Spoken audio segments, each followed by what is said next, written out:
Hola, os voy a hacer un regalo.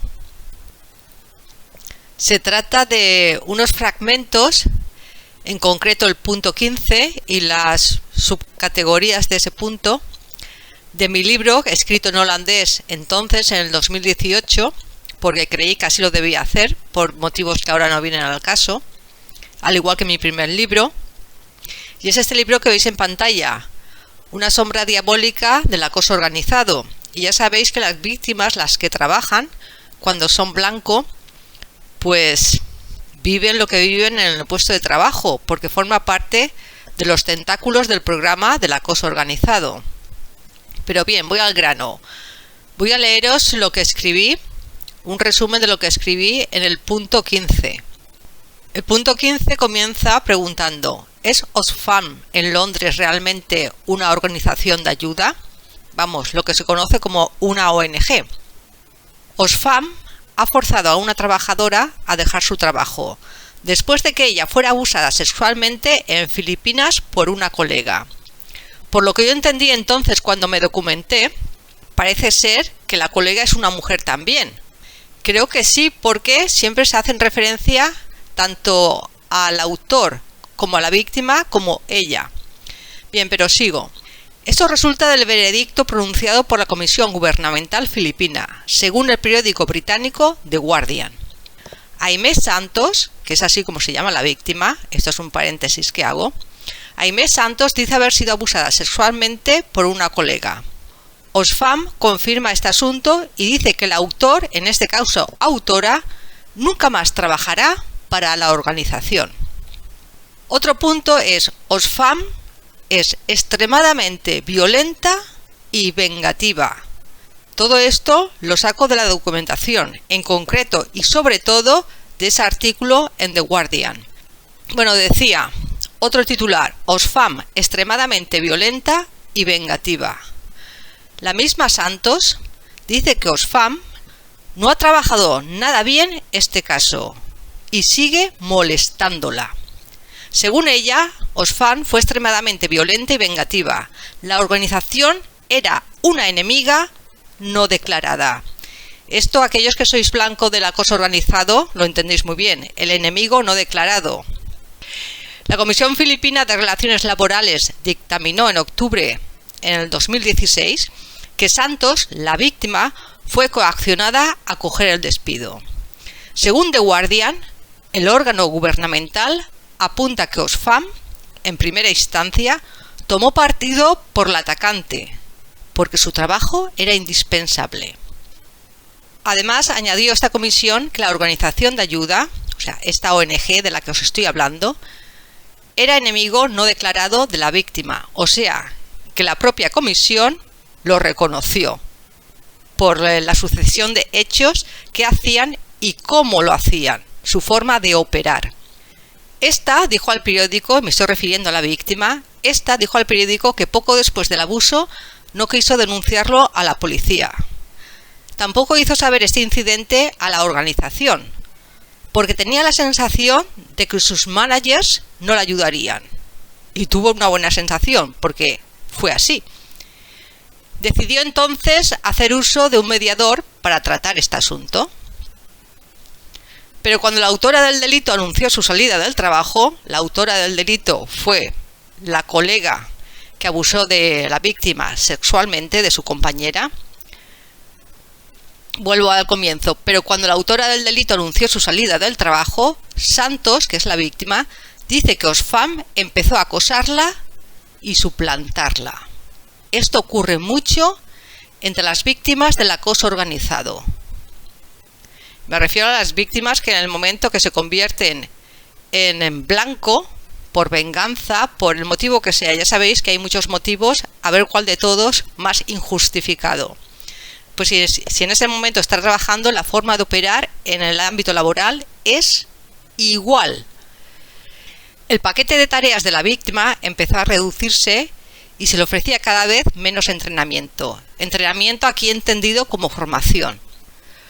Por lo tanto, tomó ella misma el despido y se dirigió a la Comisión Filipina de Relaciones Laborales. Es lo que pretenden, que tú misma te vayas. Esta comisión le dio la razón y juzgó a Oxfam a pagarle el salario de 13 meses de trabajo. En una reacción contra The Guardian, Oxfam dice que la víctima no fue suplantada mientras trabajaba para ellos. Esto es típico comentario de los acosadores, ¿eh? Según la organización, habían quejas sobre ella y debía ser investigada. Otro típico comentario de acosadores, en este caso, pero también en otros ámbitos, pero en este caso en el laboral. Y seguidamente Oxfam se disculpa por el estrés causado.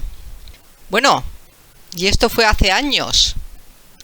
A día de hoy, y con todo lo que ha llovido, quien no sepa todavía a qué se dedican estas ONGs, organizaciones no gubernamentales, pero que sí son gubernamentales, en tanto en cuanto, y esto dicho por alguien que trabaja en una organización no gubernamental, obtienen contrato de funcionario.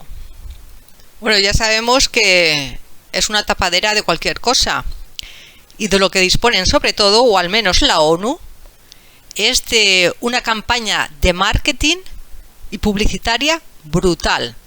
Si bien recuerdo, la ONU tiene varias empresas que se encargan del marketing y ahí cabe todo. O sea que yo me fiaría de poco o nada lo que publica, ya sea con vídeos, imágenes, la ONU y el Departamento los Derechos Humanos que forma parte de la ONU. Ya sabemos de qué se trata. Pero voy a poner otro ejemplo, esta vez de Change.org, otra ONG, Change, que lo va a explicar este señor y después voy a añadir algo más. Quiero hacer un pequeño comentario sobre, porque nos han llegado consultas y no quiero que se me pase, sobre una plataforma que se llama Change.org, Change.org. Change.org no es más que un acumulador de datos de personas para establecer con un criterio de selección que es el de Soros, Gates y compañía, tener bases de datos sabiendo quiénes son las personas y qué piensan, y lo que hacen es utilizar esas bases de datos para ganar muchísimo dinero. El director en España de Change.org, cuando les llegue una petición para firmar algo de Change.org, por muy bonito que les suene contra el gobierno, contra no sé qué, que sepan que el director ha sido del 2011 al 2017 Francisco Polo, vinculado a Podemos, jefe de Amnistía Internacional en Barcelona. Eso es Change.org. No se les ocurra firmar, ni recibir, ni difundir nada que tenga relación con Change.org, porque lo que están haciendo es el juego. Es secretario de Estado actualmente, ahora creo, sí, ahora mismo efectivamente, secretario de Estado de Avance Digital, me parece que es.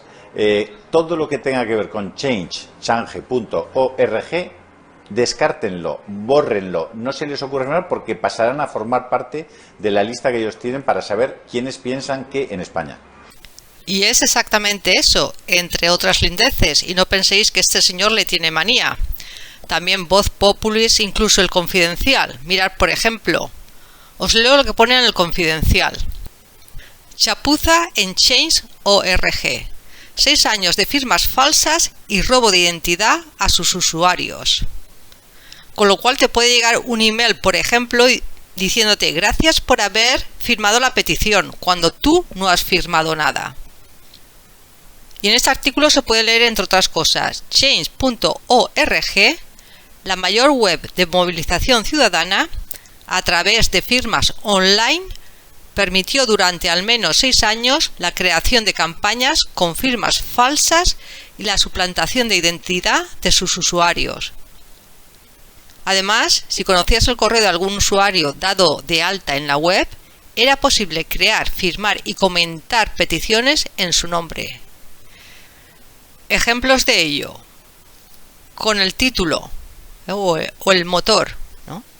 Hagan posible este ensayo clínico contra el cáncer en España. 455.000 firmas, posiblemente la mayoría falsas.